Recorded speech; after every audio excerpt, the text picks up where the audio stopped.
We have you. Hi, friends. Oh, so sorry Hi. about that. Fantastic. Here we are, Here we Elizabeth and are. Rachel, right? Hi. Yeah. Yes. Here we Whatever name. are. Here we are. So, Where are yeah, you all in the world? we are We are in in Philadelphia. Philadelphia. Oh, interesting. Yeah. Okay. Yeah.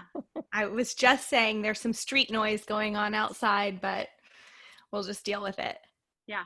We can, I every can't once in hear a it. while, the elevated train goes by. And even though we're both on the other side of town, like from each other, we still are all close enough to hear the train. So, if you hear some fun background city noises, that's where we live. So, thank you for bearing with the technology snafu. No I, problem. yeah. Squadcast was not giving me the love. Yeah, I know. I, They didn't realize how excited we were for this conversation, or they would have like rolled out the red carpet. every time I was Now like, they know. I went to close it. It was like, "Do you want to leave the green room?" And I was like, "Apparently, I'm in a green room." Yeah. Oh. So Were normally you I'll wait happen there. were you on Safari maybe? Or No, I was in Chrome. you were in Chrome? Huh. I don't Like, no, know. I was like, well, if it's a normal green room, then somebody will come get me when it's Right, time. That's right, right. Where's all the food? right. I've just, yeah. Sorry. We So, would have had cheesesteaks and everything. whatever you guys want to do, wherever you want to go. Yeah. So tell us, are we still you have someone else right at 5? Are we looking at I'm sorry, No, 5 o'clock for us. whatever we need to do. Okay, cool. Well, we've got questions for sure. We will do an official like welcome. We're starting, but before we do that, just to give you a quick little who we are is that so Rachel is an interfaith hospice chaplain, and I'm a birth doula, and so our whole angle is that Mm. we hang out at the thresholds of life, and we experience them as thin places, and it sort of gives us this uh, strong conviction that all of life in between has that same potency if we slow down the same way that we do at life and death. So Oh, at birth and death. So oh, I love it so much. I can't even stand it. so your book is like it was. I mean, I was jumping out of my skin the whole time. I'm like, this is everything that we have wanted to communicate. So I won't go any farther because we have plenty of gushing and questions to do when we actually start. Um, but yeah, we will. Rachel, am I going first, and then we're gonna kind of like take turns with some of our questions, and then we also just trust that you know how to do words really well, Rob. So you're gonna like, if we had no questions, we could have an incredible conversation. So yeah, Fantastic. any questions for us? Or No, good to go? let's go. This will be fun. Awesome. Okay. Cool. All right. So we would be, if we were on Squadcast, I would say, hey, we're pressing record, but we've been recording this whole time now. So, okay. This next sentence that is going to come out of my mouth is quite possibly one of the most absurdly wonderful things that I could possibly say. I just want to say welcome to Everyday Thin Places, Rob Bell. I don't know if you have any idea how, as I said, absurd this is. You are going to be episode number 21 of our little podcast Our little old podcast. that we said when we started it. We're like, you know what? When we get like 2 or 3 years into this and like we get some traction, like maybe one day we could get a conversation with Rob Bell. And this absurd thing happened that here we are today on October 9th talking to you. So we're so excited. We love your book. I love how it is a book about ideas, but a book of stories. And I think that it is a book for somebody who thinks they know everything about you and somebody who knows nothing about you. And so it's really a book for everybody, which is also the kind of podcast that we're trying to have a podcast for everybody. So we're just so happy to have you here today. Oh my goodness. That was the best intro ever. Oh, I'm so happy to be with you. Well, we are, like Elizabeth said, we're just overjoyed. And we both have read your most recent book, Everything is Spiritual, which I think I can speak for Elizabeth. We could call our podcast Everything is Spiritual and not change another thing about it. And it would work just perfectly. So you you said so many things in this book that are relevant to the conversations that we have every week and the conversations that we love to have with our listeners. And so I'll just jump in as the death person, the death junkie, as we joke.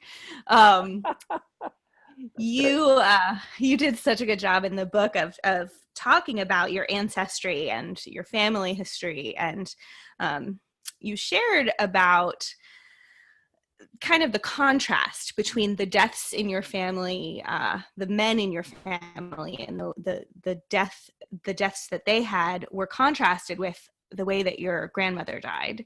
And you talked about how she had a really good ending. And you talk about how, we have this opportunity to treat endings as graduations rather than divorces. And so I wonder if you could talk a little bit more about, how you see that in death, and then also just how you see that in general in these endings that we experience throughout our lives. Yeah, what a great question. From what you all do, like in previous, like our ancestors, when your brother or sister was born, like your mom went to the back of the tent or the next tent over. You know what I mean? Like it happened right there. Yeah.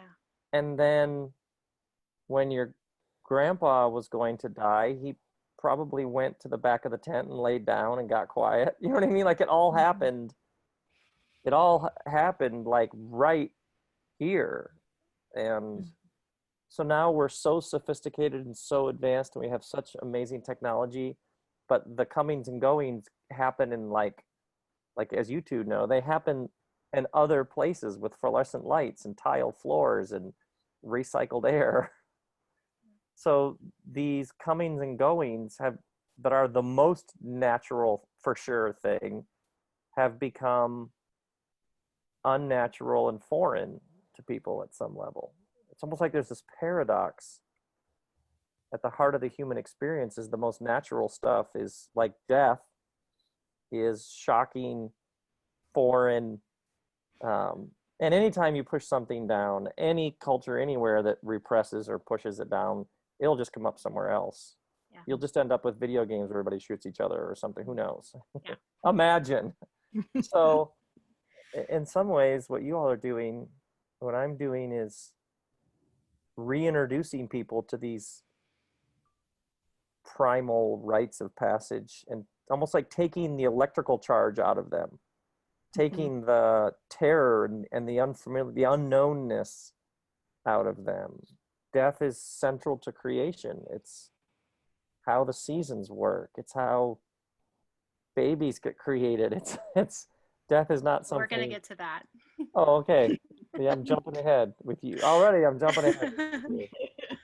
Yeah, so at some level, maybe it's what we're doing is just trying to take some of the tension out of it, and this is all part of what it means to be human. Mm-hmm. And who knows what's next, as opposed to it's over. Mm-hmm. Can you imagine what might be next? I mean, imagine how amazing this thing has been. Yeah. There's another round. Yeah. Who knows? Who knows what that could be? Yeah, and in the book especially, I'm taking the people who came before me and bringing them into the present, which is where they've always been the whole time anyway. It could never be anywhere other than the present. The only thing that's ever gone on forever is now. Mm-hmm. And I wanted people to think about their own ancestors as present with them. So in some ways, it's about time. It's about blurring past, present, and future, which are illusions anyway. We know this from science. And putting it all right here in this moment, which also makes it just a lot more interesting. Yeah.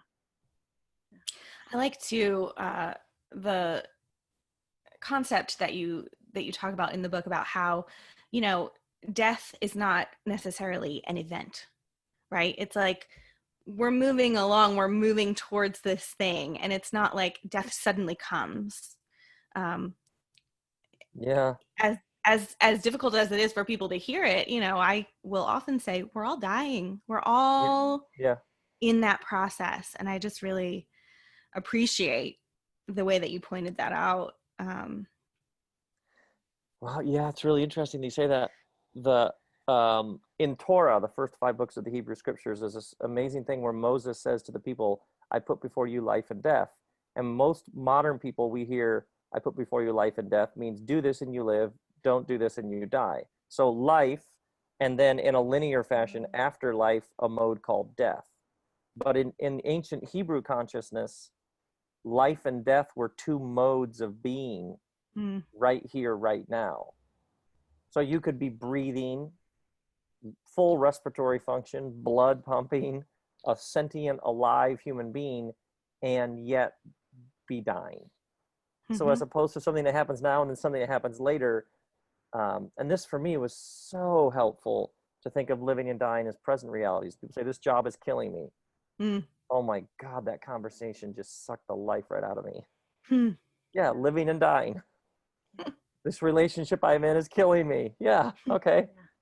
And as soon as you move them from something you're in to something someday you're in to modes that you're in and out of constantly, then that affects how you think about what happens when you're done with this, this go around. Yeah. So one thing that you were just talking about that I think is probably my favorite concept from the book is that question of, it could be what next, or now what, and it could be so easily said like, now what, and how many times have we said that in 2020, like murder hornets, now what, like now what, like, Right. and so we have this negative spin on the now what or what's next, and then you just do this, let's tweak that, and instead of now what, it's what's next, now what, Yeah. and now the present, what is right here now in the present, and I just love this idea of asking better questions, or asking the same question in a better way. And so you talk about how absurd it is to ask someone, how is your spiritual life? Like, that's just a bad question. Or are you a Christian? Is he a Christian? Is she a Christian? Like, that's just not an interesting question. But asking these questions like, what's next and now what? Yeah. So could you talk a little bit more about that, and maybe even the way that like we could all harness that power of asking better questions? Oh yeah.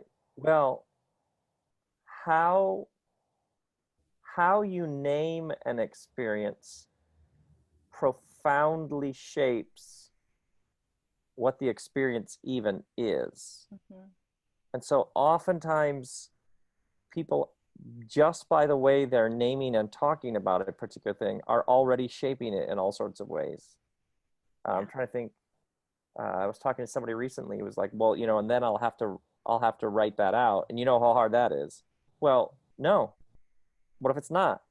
Yeah. So you could see they'd already, by their naming of this task ahead of them, putting in words this thing they're working on, they're already creating the experience just by the way that they named it. And so oftentimes there's whole worlds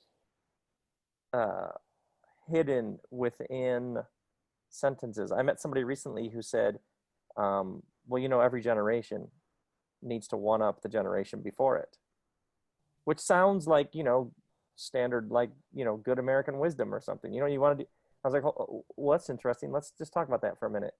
Let me say that sentence back to you and tell me how your body hears that. Yeah. Every generation needs to one up the generation before him. And it was great because this guy was like, ooh, tense. I was like, yeah. Tell me about the word. Okay, let me say the word one up. One up. What's that? And he's like, oh, that's competition. Oh, competition means you won or you lost. That's pressure. Yeah. And he just followed down. So I said, what's interesting is you could just let that sentence go. Every generation needs to one up the generation. But actually we pulled it apart. And what does that do when you say that to you? He says, it puts me in this binary of win and loss. And that creates a sense of scarcity and pressure. And that kind of makes me miserable. Yeah. So I was like, well, what's a better way to say it? So then he like started working with it. Of course you want to give your kids more. All of a sudden now that's, of course you want to give your kids more. Has this open, loose, light, it has an element of play to it. So what happens is it's almost like you're building the musculature to spot the ways that you're naming things that aren't actually working for you. And that's a huge part of that with questions. You can go, now what? Murder hornets. Yeah. What in the world? Or now what? Yeah. Which has like a tone, like an expectancy, like an assumption that something interesting is coming. It's playful and imaginative. Yes. And wonderful. Yeah. And there's, I mean, in the ancient scriptures, the creation of the world and the ongoing creation of the world is described in poetic terms through words. Words create worlds. Yeah. So, the way that you talk to a kid, you're telling that kid and you're teaching that kid about the kind of world we live in based on how you talk to that kid. So yeah, language is so massive. And the little tilt, I love how you pointed out, now what versus now what? Yeah. That's it's like a subtle energetic shift. Yeah. Which actually is a moving from one whole world to another world. Yeah. Yeah. Well, when you're a parent, you have to do that because we're always right. We're always trying to like, and now we get to brush our teeth. Yes, So you're parenting skill constantly coming out. reframing it because Yeah. you're realizing how I talk about this Yeah. is going to profoundly shape their experience of it. Yeah. But that's so true. I mean, in the jobs that Rachel and I do, just the words we use, like, you know, the words that we use with people that are giving birth and that are dying, we're like, you know, we just had a guest where we were talking about some of the really heavy things around loss and, you know, that you need to call it a birth when someone has a stillbirth. If their baby died, they still gave birth. That baby had a birthday. And it just, it's so, you can give people so much dignity by the words that you choose. Literally by word choice. Oh, that's fascinating. That's fascinating. Well, and I think about, you know, that now what idea is very central to all the storytelling throughout this book. I mean, Elizabeth and I were kind of, as we were gearing up for this interview, we were noticing all the parallels between your life and your careers. Career. Well, I can't even hear that word without laughing. The last thing it feels like a career. But, you know, just like you thought this one thing was going to be your path forward, and then you got sick and you know, pivoted. That's a popular word this year. Oh my goodness. Right. You know, and having that attitude of now what can be so helpful as, you know, as life is going on in those ways. And who hasn't had to pivot, right? Like, yes. Yeah, and it's funny because people use this phrase, in these uncertain times. No, it's always been uncertain. Yeah. You're just actually waking up to it. Yep. It's always been wobbly. Uncertainty has been baked into the whole thing the whole time. It just, the knobs got turned up enough that you're feeling it and experiencing it with greater intensity. Yeah. But it's actually always been like this. Yeah. Give or take some cancellations of things, which is very real and very pressing, and not to minimize that stress and tension. But the whole thing has always been a bit uncertain. Yeah. We were kind of pondering. I mean, Rachel didn't go into detail, but I'll pull out this detail because we're like, what if Rob Bell had not gotten meningitis? Like, would you just be playing in a band somewhere? And I don't know, maybe we have caught you on a tour, and then I was like, Rachel, like part of Rachel's story is Rachel was an opera singer. And then Rachel got cancer as a young 24. And so then she became a pastor, and now she's a chaplain, and like such a weird path that life takes with these interruptions. And so like for Rachel to be the former pastor who's now a hospice chaplain, and for me to be the birth doula who got my whole world turned upside down just by having my own kids, and for you to not be in a band, but to be doing this wonderful work that you're doing, and for us to be having this conversation now is so many interesting turns of all the possibilities that were there, all those births and deaths along the way. Absolutely. And the number of people over the years I've interacted with who are doing what they're doing. And when you say, well, how did that start? How did you get into that? Most of the time, something happened. Yeah. Some pain, some unexpected loss, something when I was younger, I'd be like, oh, this is interesting. It seems like a lot. But now I'm like, no, most of the time. Yeah. Something happened that you didn't plan that woke you up in some way to who you are and what you're here to do.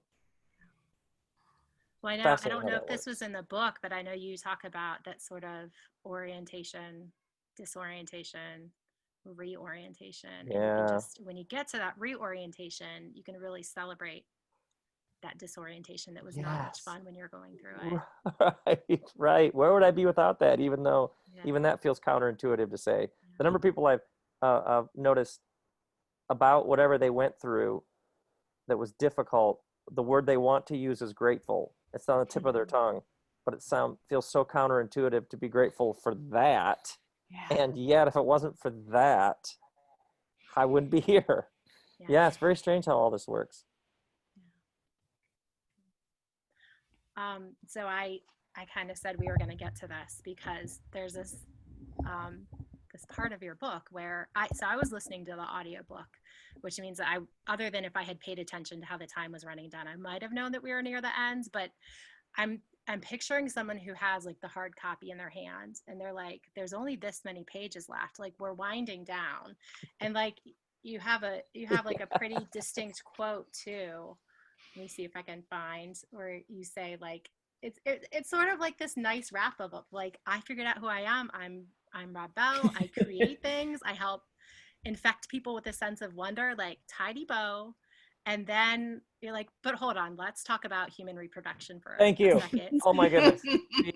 I'm so happy that you want to talk about that in the book. We want to, because it was my worlds colliding when I was like, I'm a little bit one of those, like, I phrase it as it's almost embarrassing how much I like Rob Bell. And so all of that I have of appreciation for your work, and then I hear the word cervix come out of your mouth into my ears, and I'm like, this is almost too much. So let's please talk about that. Well, originally this was my Everything is Spiritual, my third idea for Everything is Spiritual, and the first one began in the beginning, and the second one began in the beginning, and I knew, oh, I have a third Everything Spiritual when I was like, in the beginning, your parents had sex. Yeah. It's like, oh, that's the third one. But the book, I was, oh, I'm going to do a whole thing based on that. But it just kept falling flat. And I walked away from the book, and then I came back to it and typed this line. My grandmother used to keep cash in her bra, which was the first line. I was like, no, that's how the book starts. And suddenly these big ideas about the cosmos and generativity and creativity and reproduction became this very intimate, personal, this is where I come from. Like, how did I come to these ideas? Oh, through an actual lived life. And there was this moment when I was like, but what if at the end of the book, just when it is time to like wrap it up, then suddenly it like took off in this giant unexpected swerve in another direction with your parents having sex. Yeah. And which, thank you very much, because I was actually, my parents live in another state. I was at their house. There was only a single wall between me and my two parents when I heard you utter that phrase. So oh, and then it became, oh, that would be so great if it was like, okay, this is where the book ends. No, now we're going to do this whole other thing that's going to sort of merge life and death. Yeah, which deserves its own book after this probably, but yeah. I'm so glad. So I love it that you want to talk about it. Said that like I really never thought of before is, here I am. Rachel's the death junkie. I'm the birth junkie. And I never have thought of the process of conception of being all of those millions of sperm cells having to die for that one to get to do Right. that dance and become this person. I had this, I don't know why in all of my time I've never thought to like question this before, but I just had this moment yesterday where I realized the word sacral, which is like the sacral chakra or the Mhm. sacrum. Mhm. I was like, wait, you know, that kind of sounds like sacred. Like, I wonder if that, oh my goodness, like it is, it's because they would, in Greek, from a Greek origin, they would call that sacral bone the holy bone. And to think of this part, this Whoa. sacral womb area, and also, you know, with both male and female, I, you know, think of it, the female part of this baby is going to grow in this holy place, and this that we're all starting out in this sacred place. And even then I thought about, well, the word sacrifice, like, well, I think of sacrifice as I got to give something up. I have to, like, something I want is going to be put to death. But sacrifice means to give something Yes. holy. Yeah. And I'm like, so I like, my mind is blowing up thinking Yeah. about the whole human reproduction and holiness and death Yes. being a really necessary part of new life. And it was all afresh because you took that nice little detour at the And end. right, and that a person's conception was engulfed in unrealized potential, Yeah. like 250 million sperm that die. That's a bunch. That's hundreds of millions of could have beens. Yeah. So in life, then trying something doesn't work out. Lost a little money here. Yeah. Took that job, realized that probably wasn't the best job. Yeah, of course. The very nature, or how many seeds does a tree produce, and then how few of those seeds actually produce new trees. There's like a wanton, effusive overproductivity of creation Mm-hmm. in order to get just a few that actually do stick. Yeah. Which really frames our efforts in such a different way. Yeah. Well, I think the way that you say it is like it's all rigged in our favor. Every bit of it, every one of those little deaths, every one of those little disappointments, everything that doesn't come to fruition is in somehow still a gift and an opportunity and an invitation. Yeah, and it's all somehow part of how it works, which when you think about perfection, the idea that you nail it on the first try is so not how the universe seems to function. Yeah. Like it just throws a lot of things against the wall and see what sticks. Yeah. Very strange. Very, very strange. I'm so glad you appreciated that section. Yeah. And I'm a birth professional, so if you have my seal of approval, you That's definitely fantastic. are getting the professionals excited about that. That's great. Yeah. Well, if our listeners haven't read or listened to the book, I think we're making a really good case for why they should, because Yeah. if you enjoy this podcast, you're going to love this book. I'm a little bit of a spoiler. I mean, we were into spoiler alert territory there for a minute. That's true. That's true. Now you know the ending. Yeah. There you go. But I've already read it twice. Like I listened to it and then I read it. So it's like it really is a gift that keeps giving. So I think even if we spoil, even if people know they're going to have this fun little curveball at the end, I'll still read it again.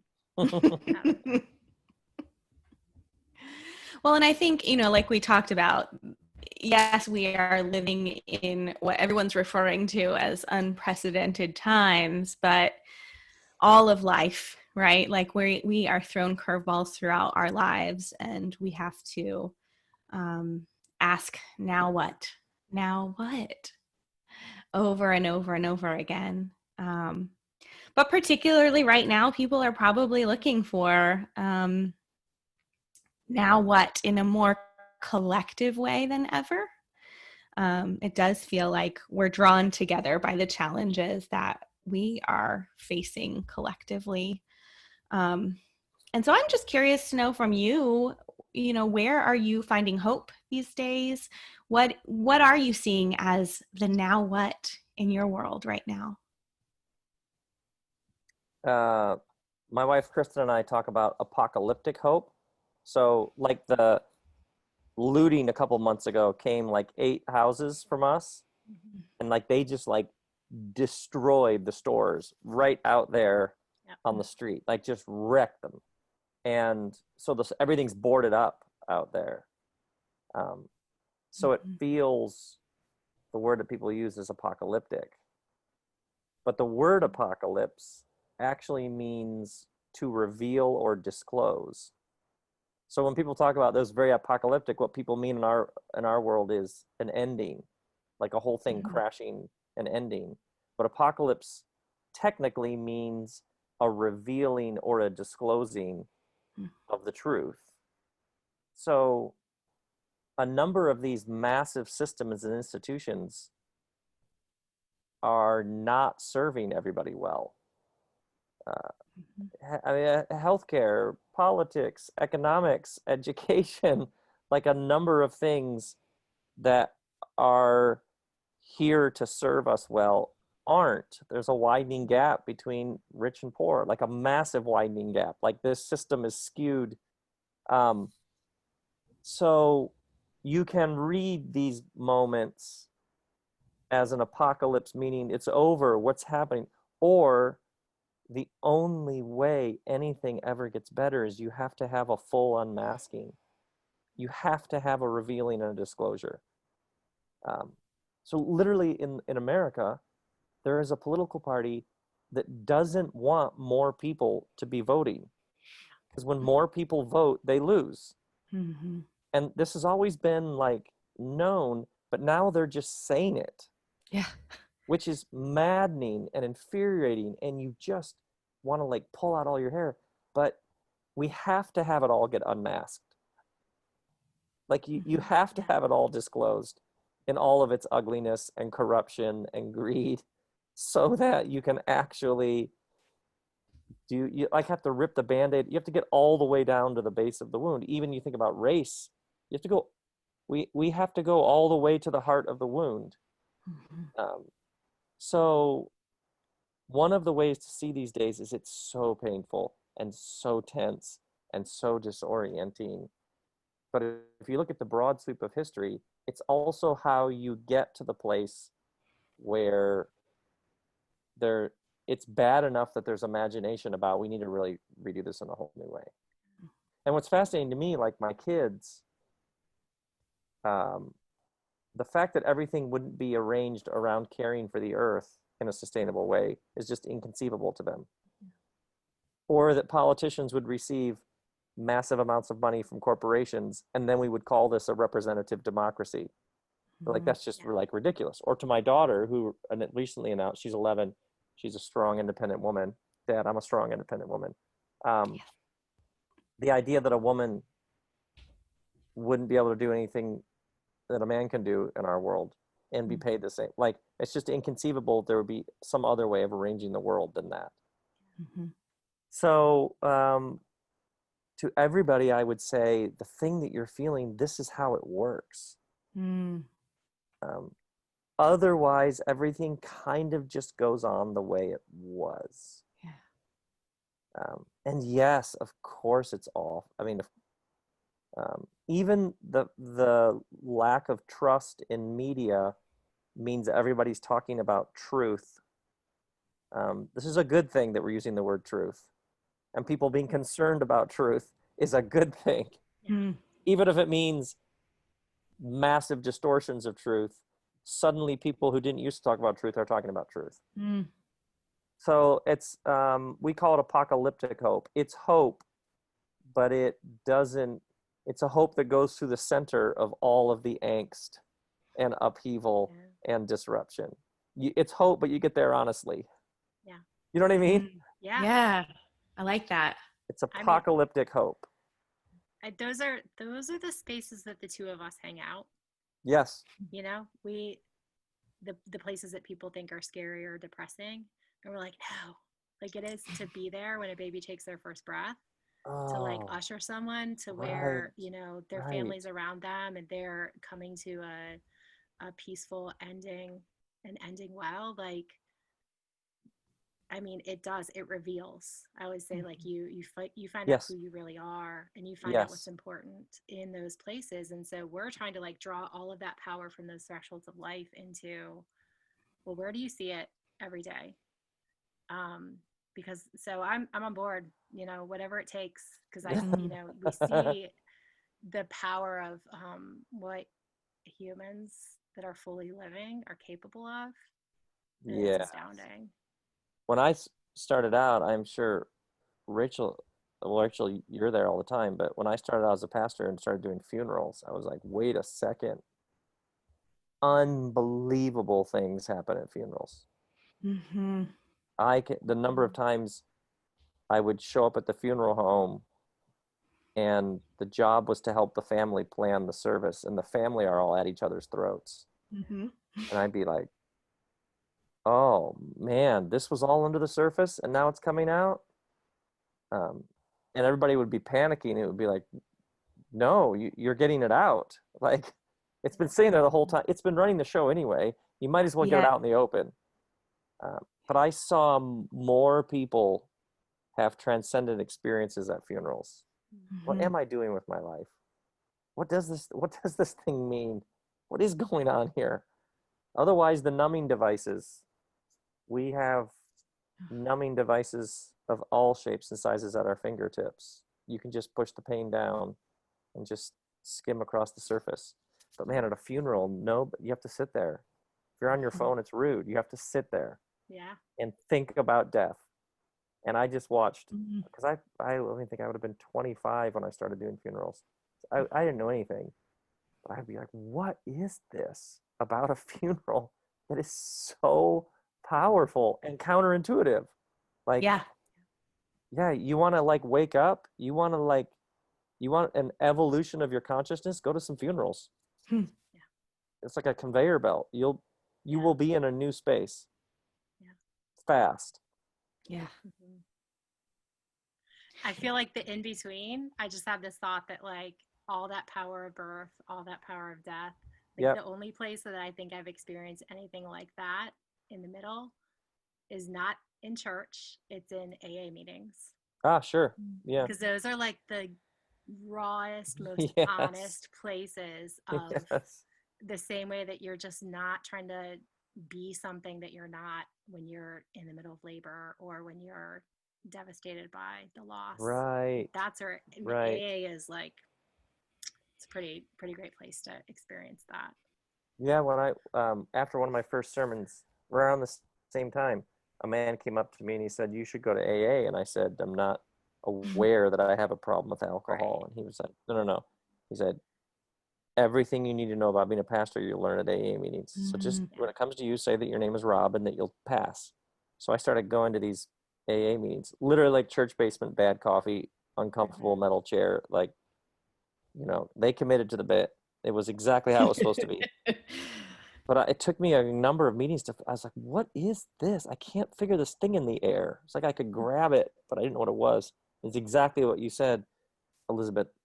Oh, this is a space where nobody has energy left to pretend. Yeah. Mm-hmm. And it's the most powerful space I've been in. Nobody here, they're done with all of the pretending. Yeah. So it's just the raw essence of who they are. This is, yeah, it changed me. Yeah. Yeah. Well, I'm pretty sure the AA Big Book would be pretty step in step with everything is spiritual. It's like it's really the same. Telling your story.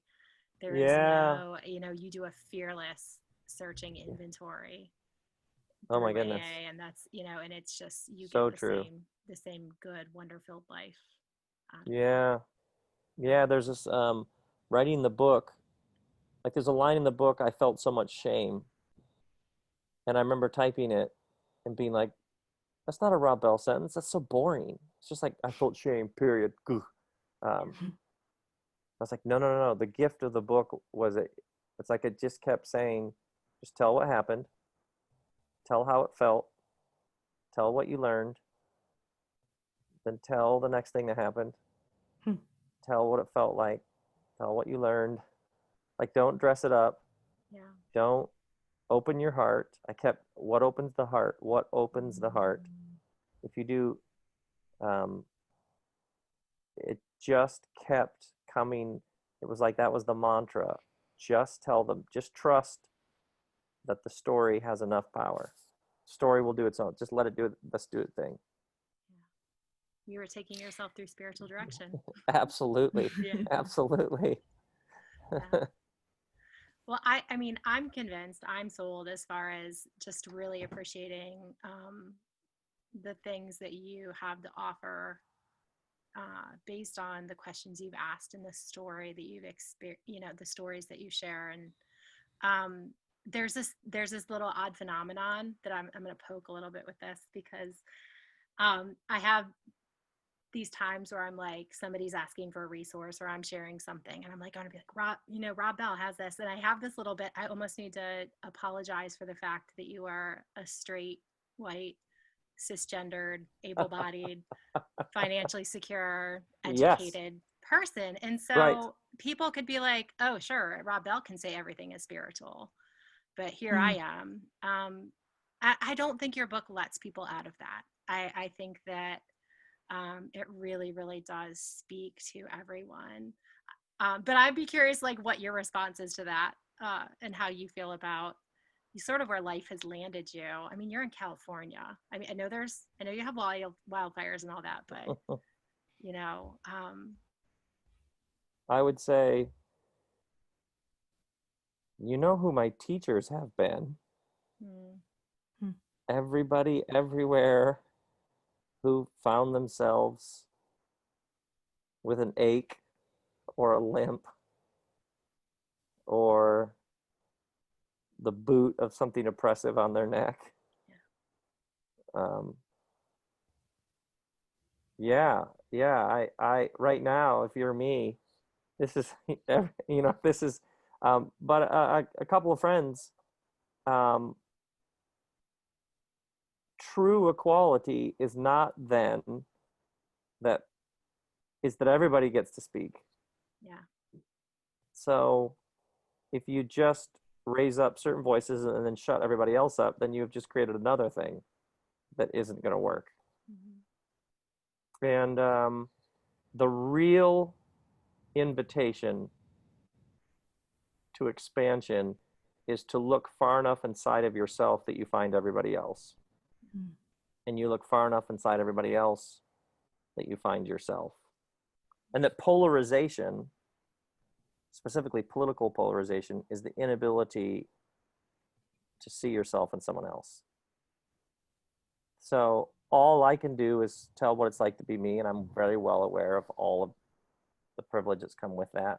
But I can tell what it's been like in case somebody else will go, oh, I know some of that. Yeah, yeah. But oh, you're so right. You're so right. The thing in the air. Yeah. My son is a musician, and his one of his bands a couple years ago, a promoter was like, I could book you if your pronouns were different.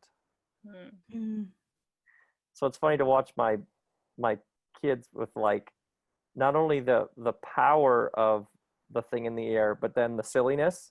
Yeah. So they're great because we're endlessly talking about this, especially living here in Los Angeles, where everything you can imagine is in this neighborhood. Every variation of human being is within a couple of blocks of here. Well, and I do appreciate. It's so funny. I had including this 50-year-old white guys. including 50-year-old white guys.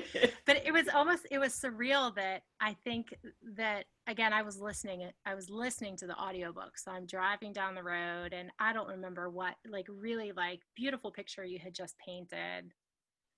And I'm driving and I'm in Philly and we have a huge homeless population here too. And I'm thinking, but what about that guy? Right. And then the next thing you say is, sometimes when I'm done surfing and I grab a shower, there's, a homeless person is right there next to me, and the interactions you've had. And so I really think that, to me, that's I would go to bat for all of your white male cisgendered straightness, because I think you do really capture Yeah. this universal. You get it. You really get it, and you give it back to us as a gift, and so I appreciate it so much. Yeah. Yeah. If that was a poke, that was a very easy poke. Like you said. Kind of a softie. Yeah, we've heard about some of the pokes in the past, and this was nothing. Right. Yeah, a friend of mine, he was like, "You've been here for a while. You're gonna keep doing what you're doing. It's okay. Just keep doing what you're doing. It's fine. It's fine." So like, and and obviously, I'm so excited about all the new voices. Of course. Yeah. It was funny. A friend of mine was like, "Hey, you've been doing your thing for a while. Maybe your message is just, hey, I've been here for a while doing my thing. I'm just gonna keep doing my thing, and I'm gonna be cheering on all the other people doing their thing, but I'm gonna keep doing my thing." Yeah. Yeah, I mean, I think that's what people hear. A lot of people hear that word privilege and tense up and think, oh, not me. They have a negative reaction to it. And I think really what we are invited to do as people with privilege is to recognize it and to keep it moving, right? Like, not Absolutely. the way that things have been in the past, but let's harness that privilege and use it for good. Use it to elevate the voices of those who don't have it. Use it to speak that truth. We're not trying to take away anybody's privilege. We're just saying, like, use it for good. Absolutely. Absolutely. That word means you've been given something. Okay. So Great. whatever it is, then how can you pass it along? Yes. Share it. There's enough to go around. Yeah, which is that's where all the joy and meaning and fun is anyway. Yeah. Mm-hmm. So Kristen and I had this sense when we first got married, like that life is an adventure, and we'd found each other to go on to like an adventure, and that the only interesting thing to us was how can we like help. The whole game from the very beginning was yeah, how so all the decisions we make, all the way we think about our life is always, we've talked about it like the mission. We've had different language over the years, but like the whole thing has only ever worked with a sense of like we're here to do our work in the world, try to help. And you lose that, you lose all, man, that's where all the joy is. Well, we always oh, go ahead. I was just gonna say we are recipients of that. We're recipients of that work. But so Rachel, you can. Well, and I think that's part of Elizabeth and I have this ongoing fight for who has the best job in the world. I think I do, and she thinks she does. And I'm pretty sure, Rob, you would say that you do. But I think that's why, it's that attitude. That's why we feel that way, because we get to be involved in these huge moments in people's lives. We get to give, it is just such a privilege, the things that we get to be a part of, and to know that we are helping in some small way. I think that's what, and then we get paid for it. I mean, that's what makes it a job, is that, we actually can sustain ourselves with the work that we're doing. But I think we just are, we are constantly reflecting on, gosh, this is the stuff. This is, what more could you ask for? That's why we all laugh at the word career. Yeah.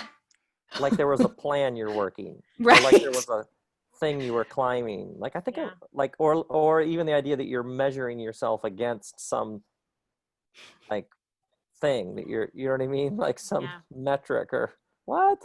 Yeah. What in the world? But I so appreciated where you talk about like just creating the thing, like that's the gift. And that's, I think, Absolutely. so this little art, so we get paid for our jobs. And that's good because we can like help provide for our households. But like, we don't get paid for this podcast, but we are having the time of our lives. Are you ever? And Right. I don't even care if, I mean, I care, I want people to listen to you. I want people to listen, but I'm like, listen, don't listen. We're going to keep doing this because we are having the time of our lives. And that was even before, like, I got the email that blew my mind that was like, oh, sure, Rob can be on your podcast. How's next Friday? We're just having the time of our lives, creating something and trying to infuse people with a sense of wonder about the most mundane parts of life. You would you would love, one of our recent episodes was an architect who surfs. And so we just talked about architecture and surfing as thin places. We just, we just like are talking. Yeah. Like we just, because everybody has these great stories and like we all have these beautiful, rich, potent, ordinary things in our lives that can make us feel like, yeah, everybody else should be jealous of the life that I'm getting to live because it's a gift. It's a real gift. Mm-hmm. That's very well said. An architect who surfs. Excellent. Yeah. So, we appreciate your time so much, and especially your graciousness with our technical staff. We hope maybe one day we'll get Squadcast to work, and we would love to speak to you another time with like the studio quality recording. But one of the questions that we ask everybody, our final question that we ask every single guest that we have is, we would love to know if there is an organization or some sort of cause that is near and dear to your heart, that if we could encourage our listeners to be generous on your behalf, is there somewhere that we could direct people to give to? There's two, Rodale Institute and Kiss the Ground. And Rodale Institute's not far from you. No, we just had like emails gone awry. We were supposed to have someone from the Rodale Institute a couple weeks ago, and we're reconvening to try to get them. But yeah. Or you should get Jeff. Okay. Well, can you? I mean, a name drop because they were. We might have to name drop to get Jeff. But yeah, I heard Jeff. Just tell him that I said so. Okay. That'll work. Contact them. But also a sweet guy named Baylor who we'll get him on too, because he's also at the Rodale Institute supposed to talk to us. But the soil and regenerative agriculture and how our food gets grown is like crisis level, and there are all of these new things being done. Kiss the Ground is another. It's a film. It's an organization. It's some friends of mine, but these people are showing what the future looks like with soil, which is actually environmental, but it's nutritional, but it actually is about our food sources, which involves economics. It's everything. And I just love what they're all doing. Rodale are sort of the pioneers of organic farming, which is actually a deeper thing, is regenerative, which is how do you take care of the earth and grow better food better. So yes, I would point people to their work. Awesome. We will have our webpage. We'll have links for people to reach them. Great. So, yeah. This is so interesting to me. The two of you becoming friends, the two of you like arguing who has the better job, your connection with thin places, with entries and exits. It's just so compelling to me. It's just so compelling. Well, we love it. So like it or not, if you liked it or not, we'd still love it, but we feel really honored and pleased that you like it, and it can be an encouragement to you. Yeah, you gave me lots to think about. Yeah. So I don't know if you listen to podcasts. I don't. Our last episode was an organic farmer here in Philly who we talked about the death of compost bringing new life. And then before that, our episode was architect surfer. So you're having a ball. Find somebody who does listen to podcasts and let them listen, and they can I am going to go listen to some of your episodes, and I just don't ever think to listen to this stuff, but you guys, I'm in. Cool. I'm a fan. I am a fan. The feeling is mutual. You have like did we get through the book? Did we get through the book properly for you all? I think so. I mean, but we don't want to give too much because we just want people to read it. So hopefully they'll read it. That's great. Yeah. That's great. Awesome. Well, thank you so much for your time. I Thank loved you. it. Here's another thing. Will you please just like thank your wife for us? Oh, For she's the always best. being 3 steps ahead, as you've said, because So true. I just want to give her some credit for that. And if she ever wants to be on a podcast, you know, we're right here, ready to talk to her. Well, I'll tell her. But, yeah. She's amazing. And Yeah. she was like, seriously, this whole thing about me always being ahead. She's like, I haven't always been ahead. And I was like, just take it. Just Yes. accept it. Just accept Cool, it. cool. Well, please enjoy the remainder of your Friday and this long weekend. And I Thank get to go you. tell my little people that they don't have to be silent above my head anymore. Oh, And that's great. That's yeah, great. and Well, I'm we would love to do this so another time if you ever are up for okay. it. We'd love to. We'll do it another Yeah. time. I'm so honored to have met you. I'm so cheering you on. I'm such a fan. It's very profound what you're talking about. I love it. This is wonderful. Awesome. Thank you. Thank Rob. you. Grace and peace to both of you. To you too. Thanks. Bye-bye. Bye-bye. Bye.